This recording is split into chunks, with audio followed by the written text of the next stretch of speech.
Hello friends, स्वागत है आप सभी का आपके अपने यूट्यूब चैनल सिवाय क्लासेस पे। और आज के वीडियो में एक बार फिर से मैं इतिहास के कुछ महत्वपूर्ण प्रश्नों को लेके आया हूं जो एग्जामिनेशन की दृष्टि से बहुत ज़्यादा इंपॉर्टेंट हैं। तो वीडियो को शुरू करने से पहले आपसे एक रिक्वेस्ट है कि यदि आप चैनल पर नए हैं तो चैनल को सब्सक्राइब कर लीजिए ताकि हमारे आने वाले वीडियोज़ की नोटिफिकेशन आपको मिलती रहे। तो इसमें सबसे पहला क्वेश्चन है, ताम्र निर्मित जीतल सिक्कों को चलाने का श्रेय किस शासक को जाता है। देखिए, सिक्कों का प्रचलन जो है कई बार बदलता रहा है। कभी सोने के सिक्के चले हैं, कभी चांदी के सिक्के चले हैं, लेकिन यहाँ पर क्या जीतल के सिक्कों की बात हो रही है। जीतल के सिक्कों को किसने चलाया था और वो भी कैसा, ताम्र निर्मित। ठीक है, आपके पास ऑप्शन है कुतुबुद्दीन ऐबक, इल्तुतमिश, रजिया और गयासुद्दीन बलबन। तो कौन सा ऑप्शन सही हो जाएगा? बिल्कुल, चूंकि जो है जीतल के सिक्कों को जो है जो तांबे के बने हुए थे उनको गयासुद्दीन बलबन ने चलवाया था, इसलिए आपके डी ऑप्शन यहाँ पे करेक्ट हो जाएगा। नेक्स्ट क्वेश्चन है, 1307 ईस्वी में अलाउद्दीन खिलजी द्वारा किए गए देवगिरी आक्रमण के समय देवगिरी के शासक कौन थे। यानी 1307 ईस्वी में जब अलाउद्दीन खिलजी ने देवगिरी पर आक्रमण किया था तो देवगिरी का शासक कौन था। आपके पास ऑप्शन है शंकर देव, रामचंद्र देव, भानुदेव, वासुदेव। ठीक है दोस्तों, मैं आपको बता दूं कि जितने भी क्वेश्चन मैं यहाँ पे लेके आता हूँ या तो एग्जामिनेशन की दृष्टि से बहुत ज़्यादा इंपॉर्टेंट होते हैं या तो वो ऑलरेडी किसी न किसी एग्जाम में पूछे गए होते हैं। ठीक है, तो यहाँ पे जो आपका ऑप्शन हो जाएगा रामचंद्र देव जो है उस समय शासन थे देवगिरी के, तो बी ऑप्शन आपका करेक्ट हो जाएगा। नेक्स्ट क्वेश्चन, राज्य व्यक्ति से पहले है, यह किसका मत है या कथन है। आपके पास ऑप्शन है प्लेटो, अरस्तु, लॉक, रूसो। तो कौन सा ऑप्शन सही हो जाएगा? बिल्कुल, राज्य व्यक्ति से पहले है यह कथन है अरस्तु का, यानी बी ऑप्शन आपका करेक्ट हो जाएगा। ठीक है, नेक्स्ट क्वेश्चन है, किसने ऑन लिबर्टी को लिखा। ऑन लिबर्टी पुस्तक को किसने लिखा। तो आपके पास ऑप्शन है, यहाँ पे थोड़ा सा मिस्टेक हो गया है, मिसप्रिंट हो गया है, जीएस नहीं रहेगा, जेएस रहेगा। जेएस मिल, जेम्स मिल और बेंथम और मैकियावेली, चार ऑप्शन आपके पास हैं। तो कौन सा ऑप्शन सही होगा? बिल्कुल, जो जे एम मिल होगा। सॉरी, यहाँ पे तो पूरा मिसप्रिंट ही है, जे एम। ठीक है, जे डॉट एम डॉट। तो जे एम मिल ने ऑन लिबर्टी पुस्तक को लिखा था, तो ए ऑप्शन आपका करेक्ट हो जाएगा। नेक्स्ट क्वेश्चन है, किसने सत्य इच्छा और वास्तविक इच्छा के बीच अंतर बतलाया। ठीक है, आपके पास option Rousseau, T H Green, Bosanquet और कांट। देखिए, सत्य इच्छा और वास्तविक इच्छा दो टॉपिक पे जो है विचारक ने बात किया था, और कौन सा ऑप्शन सही होगा? आप ऑप्शन तो आपको दे ही दिया है, क्योंकि इसके बारे में जो बात करने वाले थे वो थे रूसो, तो ऑप्शन ए आपका हो जाएगा करेक्ट। नेक्स्ट क्वेश्चन, निम्नलिखित में से कौन सी संस्कृति एक प्राक हड़प्पा संस्कृति नहीं मानी जा सकती। ठीक है, आपके पास ऑप्शन है अमरी संस्कृति, झोब संस्कृति, सोथी संस्कृति और कोटदीजी संस्कृति। तो यहाँ पे जो ऑप्शन क्वेश्चन जो कह रहा है कि कौन सी संस्कृति एक प्राक हड़प्पा संस्कृति नहीं मानी जा सकती है। ठीक है, तो जो झोब संस्कृति है वो प्राक हड़प्पा संस्कृति नहीं है, तो बी ऑप्शन आपका यहाँ पे करेक्ट हो जाएगा। बाकी सब जो है, जो अमरी है, सोथी है, कोटदीजी है, ये सब क्या है, हड़प्पा संस्कृति है। ठीक है, लेकिन झोब जो है नहीं है। नेक्स्ट क्वेश्चन है, वैदिक कालीन दशराग्य क्या था। यानी वैदिक काल में, ठीक है, वैदिक काल में दशराग्य क्या था, इस चीज को हमको बताना है। अब देखिए, आपके पास ऑप्शन किस तरह से है कि विष्णु के 10 अवतार को, यानी किसको कहा जाता था दशराग्य। क्या विष्णु के 10 अवतार को एक पूर्व दास जो शासक बन गया हो, 10 राजाओं का संग्राम को, या 10 राजाओं के संग्राम को, करा एक दासी के पुत्र द्वारा किए जाने वाले 10 यज्ञ को।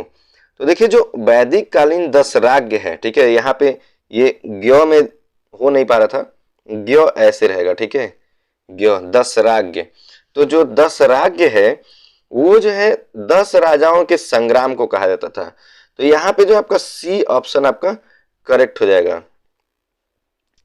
कह रहा है निम्नलिखित में से कौन सी वैदिक पुस्तक उपनयन संस्कार का विस्तृत विवरण प्रस्तुत करती है, ठीक है। अब आपके पास ऑप्शन है शतपथ ब्राह्मण, अथर्ववेद, तांड्य महाब्राह्मण और ऐतरेय ब्राह्मण। 4 ऑप्शन है। तो चूंकि जो उपनयन संस्कार है और वैदिक पुस्तक की बात की जा रही है, तो उपनयन संस्कार का विस्तृत विवरण जो है शतपथ ब्राह्मण में मिलता है, तो ए ऑप्शन आपका करेक्ट हो जाएगा। नेक्स्ट क्वेश्चन, संस्कृत और यूरोप की कुछ प्रमुख भाषाओं के बीच निकट सजातीयता का पता लगाने वाला प्रथम व्यक्ति कौन था? यूरोप, संस्कृत और यूरोप की जो कुछ प्रमुख भाषाएं हैं, संस्कृत और यूरोप की जो कुछ प्रमुख भाषाएं हैं, उनके बीच में सजातीयता का पता लगाने वाला पहला व्यक्ति कौन था? अब देखिए यहाँ पे ऑप्शन आपके हैं मैक्स मूलर, ठीक है, सर विलियम जोन्स, पेंका और फिलिप्पो, ये थोड़ा सा यहाँ पे छूट गया है, सटिट्टी रहेगा, ठीक है, ससेट्टी होता है, ससेट्टी, ये मिसप्रिंट एक्चुअली दोस्तों थोड़ा सा प्रॉब्लम ये है कि ससेट्टी, ठीक है, सेट्टी ऐसे रहेगा इस पे, ससेट्टी। तो कौन सा ऑप्शन सही होगा? देखिए आपका जब भी ऐसा क्वेश्चन पूछा जाएगा तो आपका माइंड तुरंत वहां काम करेगा कि सर विलियम जोन्स ने जो है ये किया होगा, लेकिन ऐसा नहीं है, ठीक है। यहाँ पे जो है फिलिप्पो ससेट्टी, इसीलिए मैं इसको क्लियर सही कर रहा था क्योंकि आंसर यही सही है, ठीक है। मैं एक बार फिर से इसको लिख देता हूं, ससेट्टी ऐसे होगा, ठीक है, और सेट्टी, ससेट्टी, ठीक है। तो डी ऑप्शन आपका करेक्ट हो जाएगा। नेक्स्ट क्वेश्चन हो जाएगा कि संगम युग में संगम शब्द का अर्थ क्या है? अभी संगम युग की बात करेंगे, संगम युग में संगम का अर्थ क्या है भाई, ये भी बताना है हमको। तो यहाँ पे कह रहा है शाही दरबार, कवियों की सभा, धार्मिक नेताओं की सभा और नदियों का मिलन। तो आपका तो तुरंत ये माइंड आएगा ही आएगा माइंड में कि भैया बस नदियों के मिलन को ही संगम कहते हैं। ऐसा कुछ नहीं है। संगम युग में जो संगम शब्द है उसका अर्थ है कवियों की सभा, ठीक है, कवियों की सभा। तो बी ऑप्शन आपका करेक्ट हो जाएगा, ठीक है। नेक्स्ट, संस्कृत भाषा का प्राचीनतम नाटक सारिपुत्र प्रकरण किसके द्वारा लिखा गया? ठीक है, आपके ऑप्शन है अश्वघोष, दिगनाग, वसुमित्र और असंग। मैं निश्चित रूप से कह सकता हूँ कि जो आंसर होता आपके दिमाग में आएगा नहीं कि क्या ये भी आंसर हो सकता है। सबके दिमाग में चलेगा या तो अश्वघोष होंगे या तो दिगनाग होंगे, लेकिन इसका करेक्ट आंसर जो है हाँ डी है, असंग, ठीक है। असंग ने जो है सारिपुत्र लिखा था। नेक्स्ट, जैन दर्शन को किस नाम से जाना जाता है? जो जैन दर्शन है उसको किस नाम से जाना जाता है? आपके पास ऑप्शन है पुद्रल, सांख्य, सामचारी और स्यादवाद, ठीक है। तो जो स्यादवाद है उसी के नाम से जाना जाता है, तो डी ऑप्शन आपका यहाँ पे करेक्ट हो जाएगा। नेक्स्ट क्वेश्चन है निम्नलिखित में से कौन सी घटना बुद्ध के जीवन पूर्णिमा के दिन, बुद्ध के जीवन में, निम्नलिखित में से कौन सी घटना बुद्ध के जीवन में पूर्णिमा के दिन घटित नहीं हुई? बुद्ध के जीवन में पूर्णिमा के दिन घटित नहीं हुई। उनका जन्म, मृत्यु, ज्ञान प्राप्ति या परित्याग। तो देखिए बुद्ध के जीवन में जो है जो पूर्णिमा है वो बहुत महत्वपूर्ण स्थान रखती है, ठीक है। उनका जन्म पूर्णिमा के दिन हुआ, मृत्यु पूर्णिमा के दिन हुआ, ज्ञान प्राप्ति पूर्णिमा के दिन हुआ, परित्याग उन्होंने पूर्णिमा के दिन नहीं किया था। तो डी ऑप्शन आपका करेक्ट हो जाएगा, ठीक है। नेक्स्ट क्वेश्चन है मगध के शासक नंद, जो मगधों के शासन थे नंद, ठीक है, जिसमें घनानंद का नाम बहुत प्रसिद्ध है, वो चंद्रगुप्त के साथ जुड़ा हुआ है, चंद्रगुप्त मौर्य। तो फिलहाल ये नंद वंश अलग है, मौर्य वंश अलग है, ठीक है। तो नंद संभवतः निम्नलिखित में से किसके संरक्षक थे? अब ब्राह्मण धर्म के, बौद्ध धर्म के, जैन धर्म के, आजीवक धर्म के, ठीक है, आजीवक के। तो देखिए यहाँ पे जो है जो नंद वंश था वो जो है जैन धर्म के जो है, या जैन मत कह सकते हैं, यहाँ पे जैन मत लिख देंगे, जैन मत के जो है पक्ष पोषक थे या समर्थक थे। तो यहाँ पे सी ऑप्शन आपका करेक्ट हो जाएगा।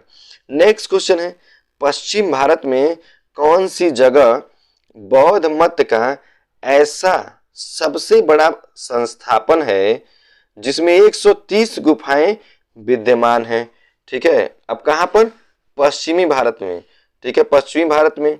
पश्चिमी भारत अब देख सकते हैं मैप में, आसानी से आपको पता चल जाएगा। जैसे इंडिया का जो मैप है, एक वीडियो में उससे रिलेटेड लाऊंगा जब मैं जियोग्राफी पढ़ाऊंगा तब।